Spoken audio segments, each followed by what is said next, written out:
Ένα ταξίδι πάνω από βουνά, μέσα στα δάση, δίπλα από λίμνες και πάνω από ποτάμια. Μόνος εγώ και το 701 Enduro. Σε μια τριήμερη περιπέτεια στη Βόρεια Πελοπόννησο.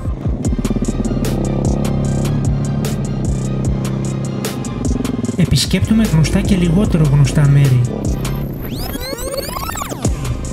Οδηγώ σε εύκολους αλλά και δύσβατους χωματόδρομους. Μια μοναδική εμπειρία.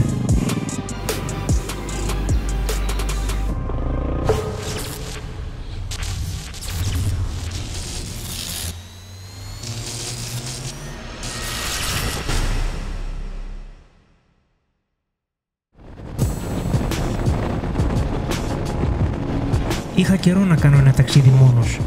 Βρέθηκαν 3 ελεύθερες μέρες και έτσι η ιδέα έγινε πράξη. Διάλεξα την Πελοπόννησο, έναν τόπο που είχα επισκεφτεί αρκετές φορές, αλλά πάντα μένουν μέρη που περιμένουν να τα ανακαλύψεις.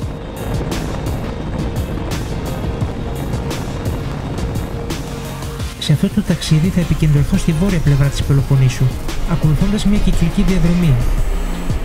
Στο δρόμο μου θα πέρασω από την Αχαΐα, την Αρκαδία και την Ηλία. Ακολουθώ την Εθνική Οδό Αθηνών Πατρών και μετά από μερικές σύραγγες φτάνω στο Αίγυο. Αφήνω την εθνική πίσω μου και μπαίνω στους επαρχιακούς δρόμους. Είμαι κάπου έξω από το Αίγυο, σε κάτι παράδρομους εδώ, δεν μπορώ να βγάλω άκρη. Πόσους έχουν τους δρόμους.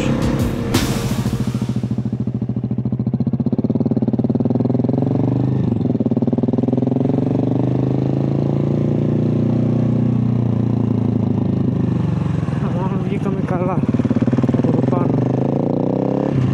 Σωστά. Σεληνούντας. Βρίσκω τελικά τη διαδρομή και αρχίζω να ανεβαίνω τον στριφτερό δρόμο, αφήνοντας την θάλασσα πίσω. 1η Μαΐου σήμερα.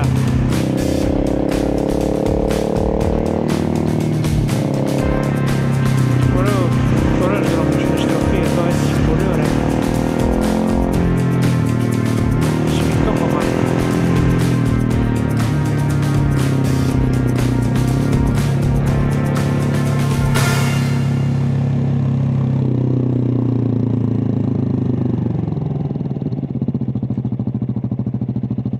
Λοιπόν, πρόβλημα πάλι. Είναι όλα νεκρά, δεν δουλεύει κατράν, flash, φώτα και προγράμματα, δεν λειτουργεί τίποτα. Πρέπει να δω λίγο τις ασφάλειες. Πρόβλημα αντιμετωπίστηκε, κάποια ασφάλεια μόνο το πατούσε καλά. Πιστεύω είναι ok. Πάμε να συνεχίσουμε στη διαδρομή.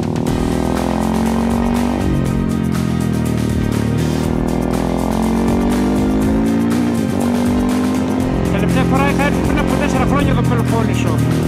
Τότε ήμουν με το TTR 2.5.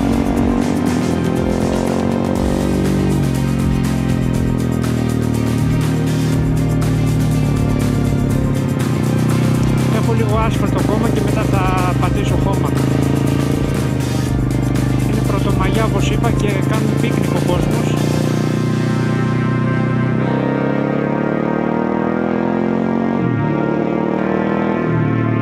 Θα ακολουθήσω μια μεικτή διαδρομή οδηγώντας στην αρχή στις πλαγιές του όρους Προφήτη Ηλία και θα περάσω έξω από τα Καλάβρητα για να ανέβω στον Χελμό και στο Αστεροσκοπείο. Και συνεχίζω την ανάβαση.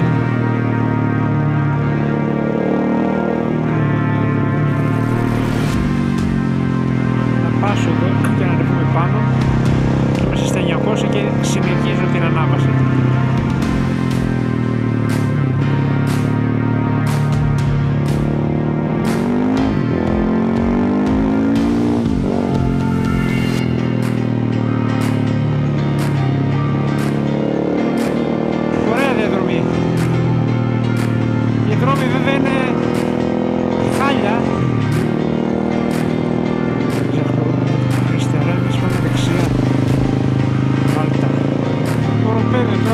Γίνεται ακόμα πιο ενδιαφέρον η διαδρομή. Πολύ αέρας, πάρα πολύ αέρας. Η πετσακή.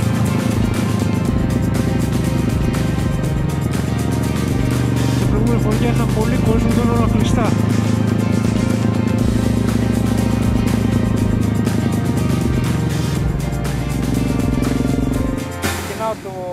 χωμάτινο τρακ. Είμαι εδώ πάνω σε μια πλαγιά. Πολύ αέρας, πάρα πολύ αέρας. Ταλαιπωρία με τέτοιον αέρα να οδηγάς. Αλλά εντάξει, οκ, προχωράω. Από το χωριό Κορφές η διαδρομή συνεχίζει πλέον σε χωμάτινο δρόμο.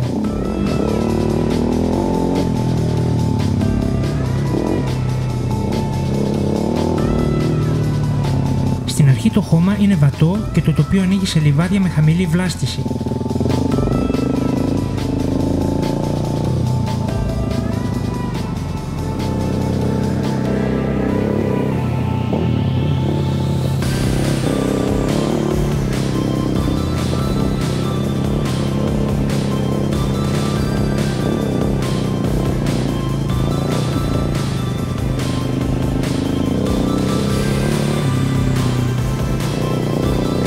Σύντομα μπαίνω σε ένα μικρό απαιτητικό κομμάτι.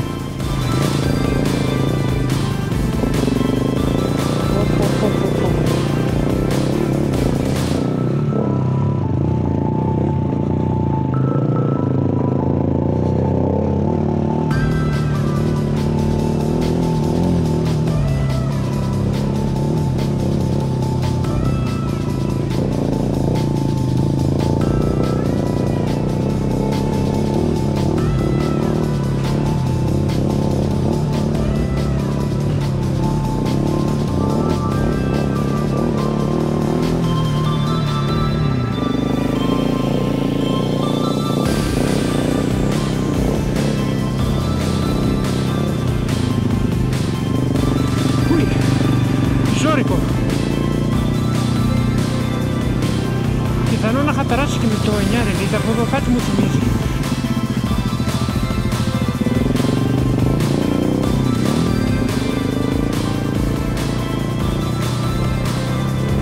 Μιλάμε για πολύ αέρα. Με σπρώχνει στην άκρη. Δεν φαίνεται μέσα από το βίντεο, αλλά ο αέρας είναι αρκετά δυνατός και σε μερικά σημεία με δυσκολεύει.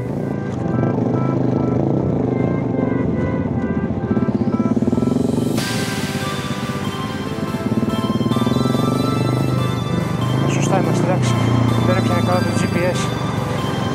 Το τρακ.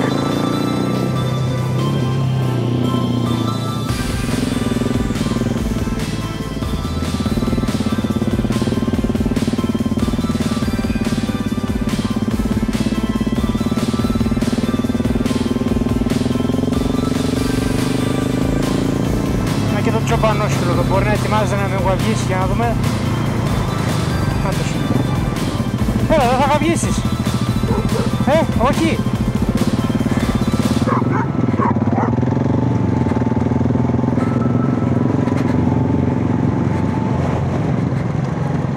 Ωραία ανέβασμα εδώ.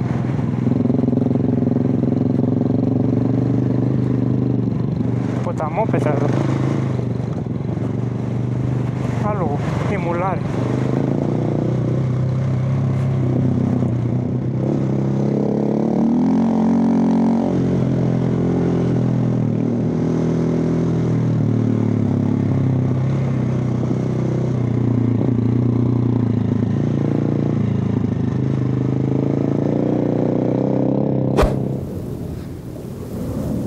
Η θέα εδώ είναι ήδη πολύ όμορφη και ξέρω πως όσο ανεβαίνω θα γίνεται ακόμα πιο εντυπωσιακή.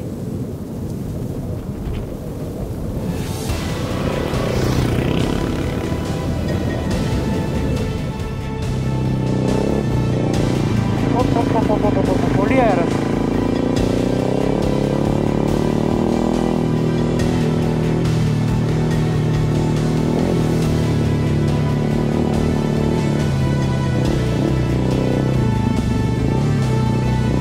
Συνεχίζω την ανάβαση κατευθυνόμενος προς μια μικρή κορυφογραμμή στα 1100 μέτρα. Δρομάρα, αλλά πολύ αέρας γάμο το. Θα με ρίξει.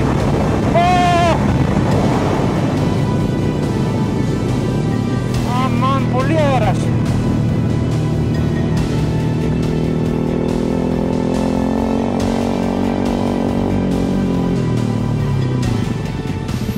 Ακούσει τον αέρα.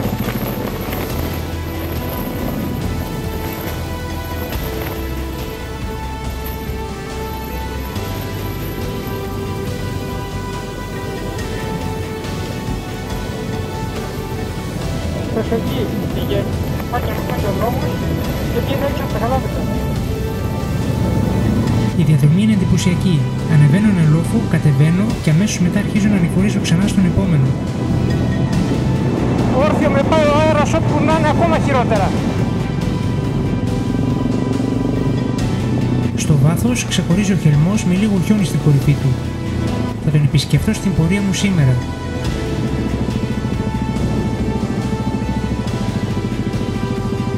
Δεν είναι σαφής.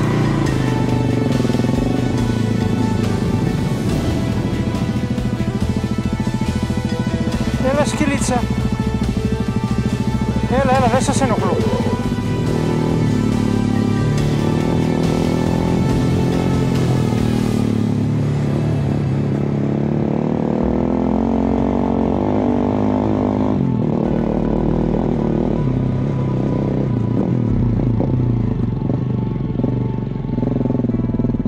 Μετά το ανεβοκατέβασμα στους λόφους, καταλήγω σε ένα εκκλησάκι του προφήτη Ηλία, όπου υπάρχουν επιγραφές στη μνήμη των εκτελεστέντων από τους Γερμανούς.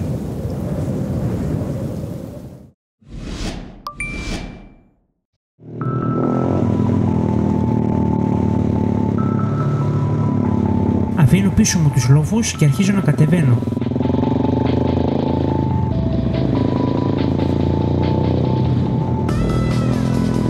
Το τοπίο συνεχίζει με χαμηλή βλάστηση και διάσπαρτα δέντρα.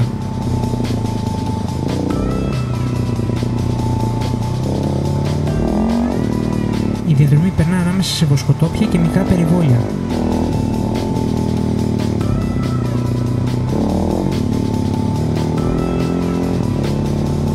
Ο δρόμος δεν έχει καμία δυσκολία και μπορώ να κρατήσω έναν καλό ρυθμό.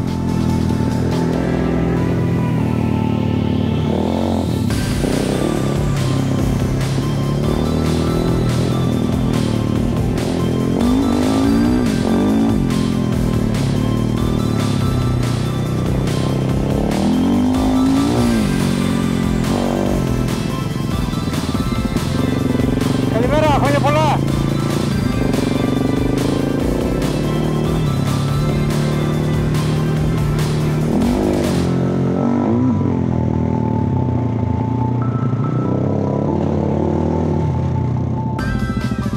Συναντώ ξανά την άσφαλτο λίγο έξω από τα Καλάβρητα. Οκ. Εντάξει, πήγαμε στην άσφαλτο. Στα Καλάβρητα εδώ απ' έξω είμαστε. Η περιοχή είναι πλούσια σε πράσινο.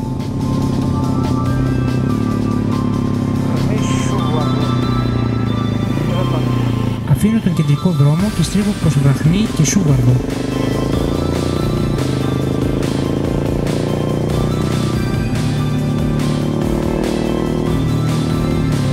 Εδώ κοντά από τα 1000 μέτρα σχεδόν. Θα το περάσω, ναι, αφού ανεβαίνει ο δρόμος. Ο ορεινός δρόμος όσο ανεβαίνω γεμίζει έλατα.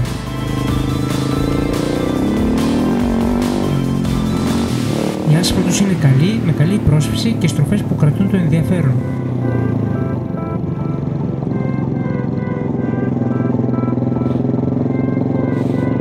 Πολύ απόκρημνο μέρος.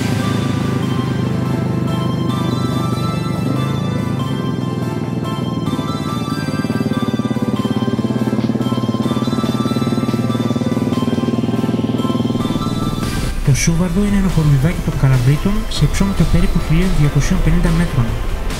Βρίσκεται μέσα σε πυκνό ελατόδασος με πέτρινα σπίτια, πηγές και στενά μονοπάτια.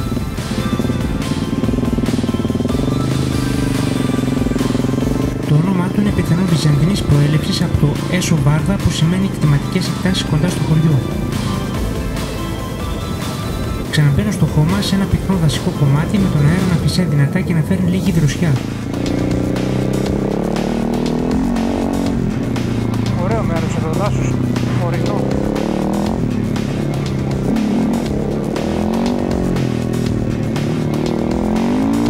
Το χώμα εδώ είναι καλά πατημένο, κάνοντας την διαδρομή απίστευτα γρήγορη.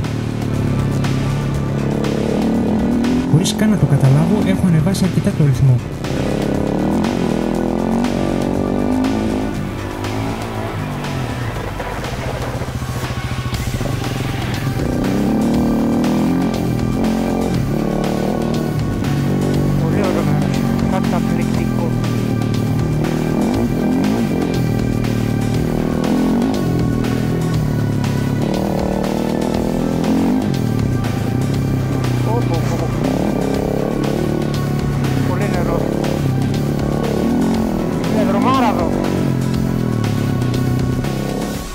Το δάσος είναι τρομερά όμορφο και πολύ πυκνό. Οι μυρωδιές του γεμίζουν τον αέρα και κάνουν τη διαδρομή μοναδική.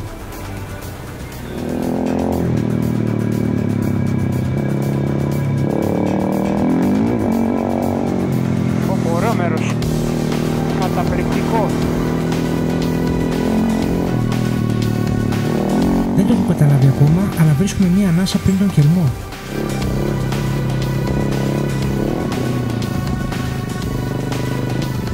Στον δρόμο βρίσκω μερικά πεσμένα δέντρα, αλλά τα έχουν κόψει και δεν αποτελούν εμπόδιο.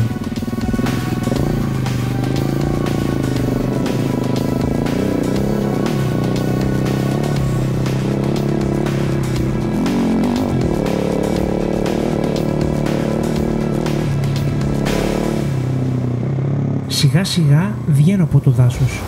Το τοπίο ανοίγει, δέντρα και μικρά λιβάδια εναλλάσσονται.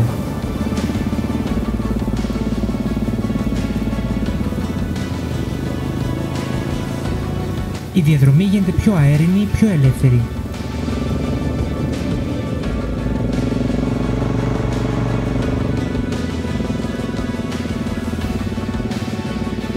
Διαδρομάρα.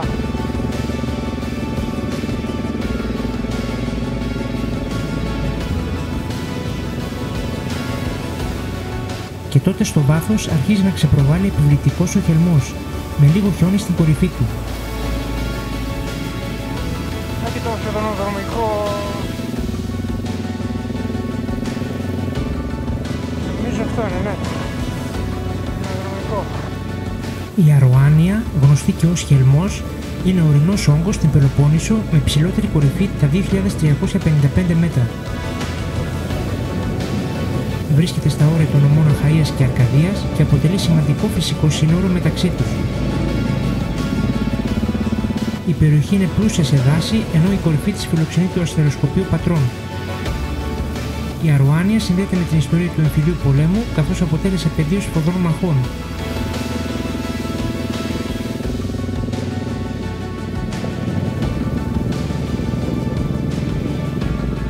Σήμερα η περιοχή προσελκύει επισκέπτες για πεζοπορία, ορειβασία και χειμερινά σπορ.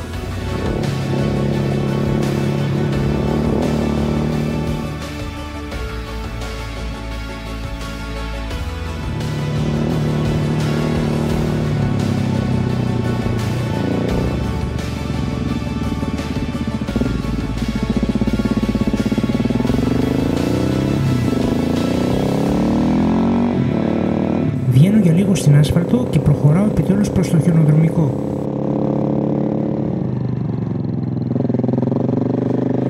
Δεν πιστεύω να ανεβαίνει, αλλά ας δοκιμάσουμε.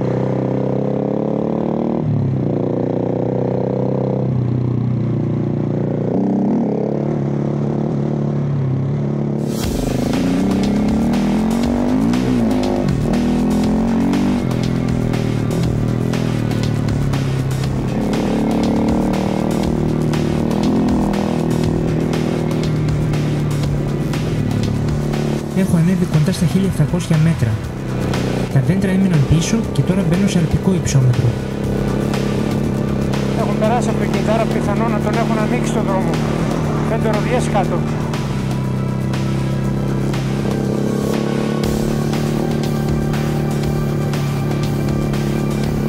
Όσο ανεβαίνω η θέα γίνεται όλο και πιο μαγική. Το λίγο χιόνι που έχει απομείνει στις πλαγιές δίνει στο βρώμη μια αγριάδα, μια ιδιαίτερη ομορφιά.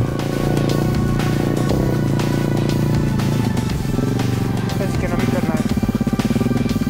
Όπο.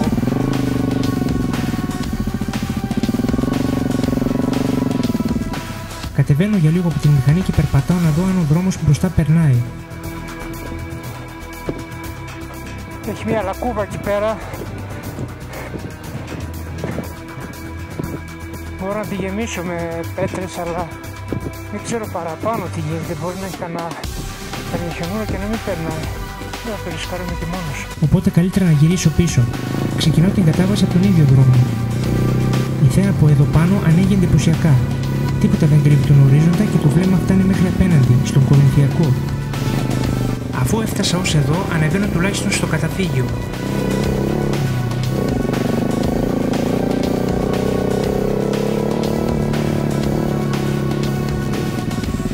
βρίσκεται σε έναν διάσελο στα 2.100 μέτρα. Ο αέρας εδώ ψηλά είναι τρομερά δυνατός. Ο αέρας εδώ πάνω δεν αστείευεται, ανεβαίνω για λίγο δίπλα στο καταφύγιο για να προστατευτώ.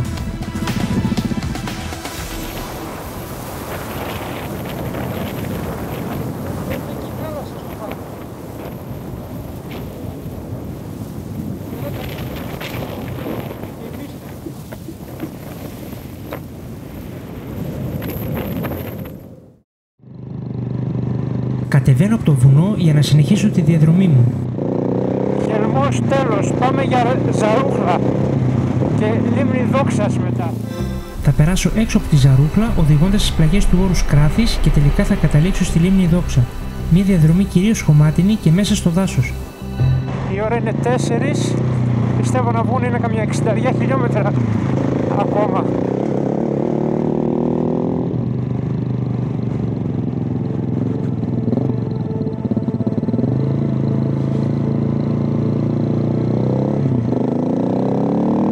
Ο Χελμός φιλοξενεί ένα από τα πιο γνωστά χιονοδρομικά κέντρα της Ελλάδας. Με πίστες που φτάνουν τα 2.300 μέτρα, τον χειμώνα γεμίζει από σκιέρ και snowboarders. Σήμερα όμως, έξω από τη σεζόν, ο τόπος έχει μια εντελώς διαφορετική, πιο άγρια γοητεία. Ξαναβγαίνω στην άσφαλτο και αρχίζω να κατεβαίνω σιγά σιγά.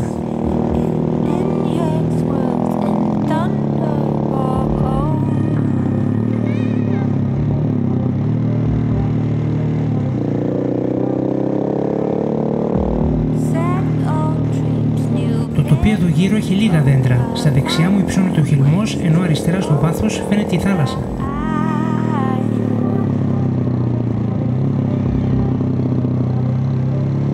Κρίμα που δεν μπόρεσα να ανεβώ στο αστεροσκοπείο. Είναι νομίζω στα 2.300 μέτρα. Θα πρέπει να μείνει εκκρεμότητα για άλλη φορά. Νάτος ο Χελμός.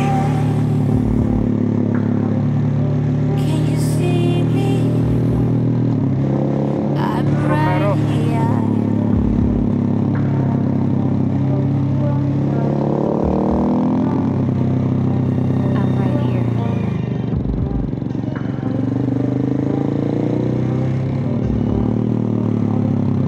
Γρήγορα περνάω το Μεσορούγι και το Σόλο, δύο από τα πιο ορεινά χωριά της Αχαΐας, και αφήνω ξανά την άσφαλτο.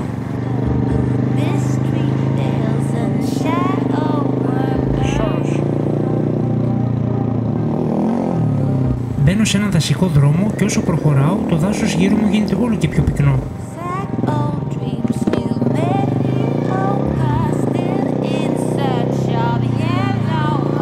Πολύ σπασμένο δέντρο. Τι έγινε, τόσο από τον αέρα μπορεί να ήταν.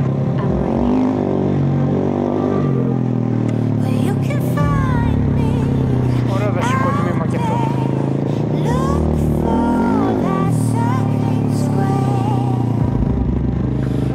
Πολύ ωραίο κομμάτι. Τα δασωμένα κομμάτια είναι τα αγαπημένα μου. Δεν ξέρω αν είναι το πράσινο, η ησυχία ή το πώς σε τυλίγει η ατμόσφαιρα, αλλά με μπορούν πάντα, ειδικά αυτά τα δάση ψηλά στο βουνό.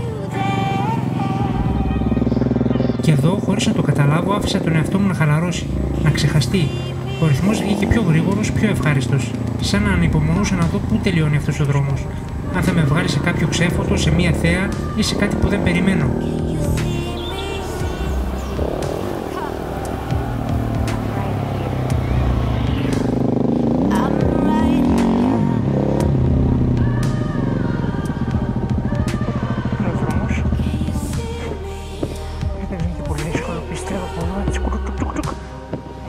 Καλά, πολύ.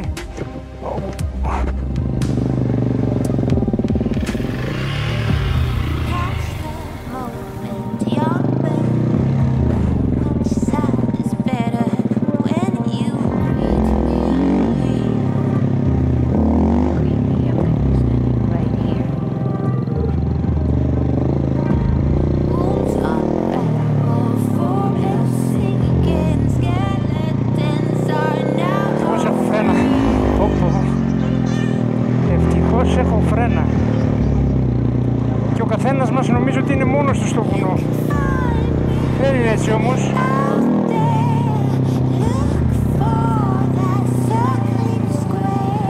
Λογικά κατεβαίνω προς την λίμνη Δόξα.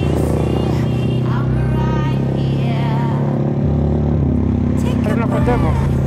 Καθώς κατεβαίνω, το δάσος ανοίγει σε μερικά σημεία. Και μέσα από τις χαραμάτες των δέντρων ξεπροβάλλει δειλά η λίμνη, σαν να μου δίνει σημάδια πως πλησιάζω. Μόνο από ψηλά φαίνεται όλη η ομορφιά του τοπίου. Λίγα πλάνα στα γρήγορα και πάμε να τη δούμε από πιο κοντά.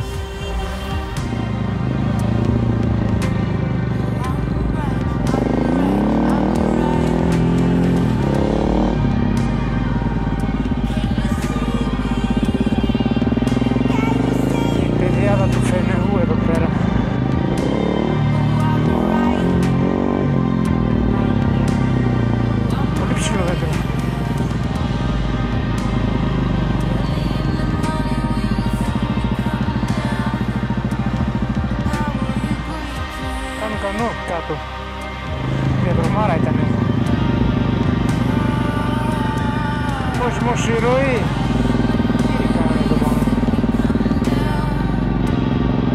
Είναι Πρωτομαγιά και το μέρος σφίζει από κόσμο. Δεν μπορώ να το απολαύσω με την ησυχία που θα ήθελα.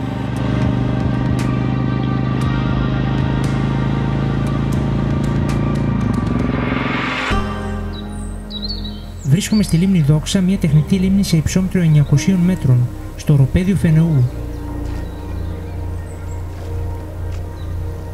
Δημιουργήθηκε στα τέλη της δεκαετίας του 90 για άρδευση και σήμερα απλώνει τα γαλαζοπράσινα νερά της, δεχόμενη τις αντανακλάσεις του Χελμού και της Ζήριας, θυμίζοντας κομμάτι αλπικού τοπίου.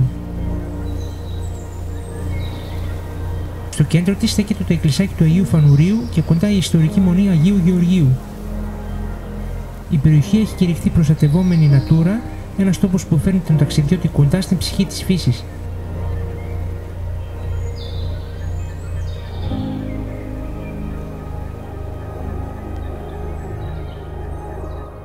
Πολύ υπερβολικός κόσμος. Δεν είναι και πολύ ωραία να έρθεις με τόσο κόσμο.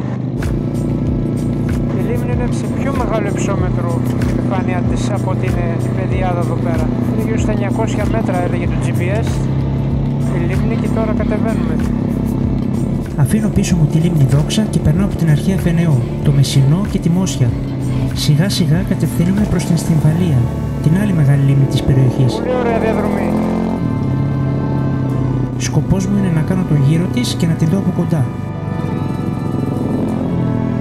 Διαδρομάρα.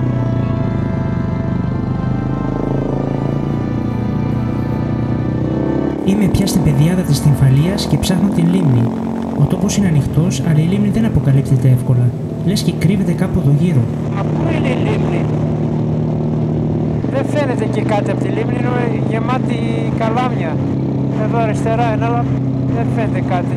Θεωρούσα ότι θα είναι κάτι πιο έτσι εντυπωσιακό. Σίγουρα είναι πολύ σημαντικός υδροβιότοπος. Μια τεράστια έκταση καλάμια. Βρίσκομαι στην πεδιάδα της Στυμφαλίας, μια ελώδη λίμνη σε ύψος περίπου 600 μέτρων, ανάμεσα στα βουνά Ζήρια και Ολίγυρτος. Η περιοχή έχει μυθιστική άβρα. Εδώ ο Ηρακλής αντιμετώπισε τις Στυμφαλίδες όρνηθες και σήμερα ο υγροβιότοπος υποστηρίζει σπάνια είδη πτηνών και ένα ψάρι που επιβιώνει μόνο εδώ, το Πελάσγκους στυμφάλικους. Ένας τόπος όπου η ιστορία, η φύση και η μυθολογία μπλέκονται μαγικά. Συνεχίζω προς τους Καλιανούς για ανεφοδιασμό. Επιστρέφω από την άλλη πλευρά της λίμνης. Στυμφαλία.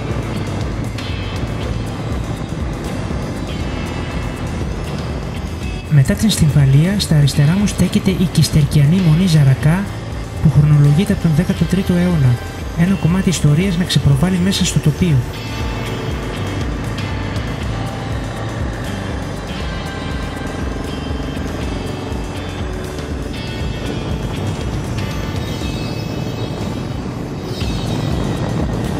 Και ξεκινάω την ανάβαση για την Καστανιά.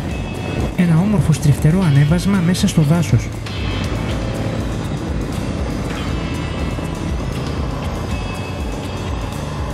Η διαμονή μου είναι στον υπέροχο ξενώνα Κοράκης. Έχει και εστιατόριο με πραγματικά πολύ καλό φαγητό. Ένα ιδανικό μέρος για να ξεκουραστείς μέσα στην ησυχία του βουνού και της φύσης.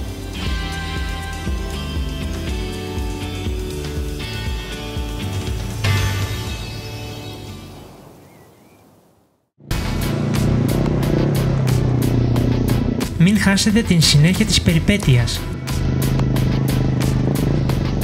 Οδηγώ στα δάση και τα λιβάδια του Μενάλου, περνάω από τα πιο φημισμένα χωριά της Αρκαδίας και εξερευνώ ξεχασμένα μονοπάτια. Κάντε like, εγγραφή και πατήστε το καμπανάκι για να μην χάσετε τίποτα από το ταξίδι.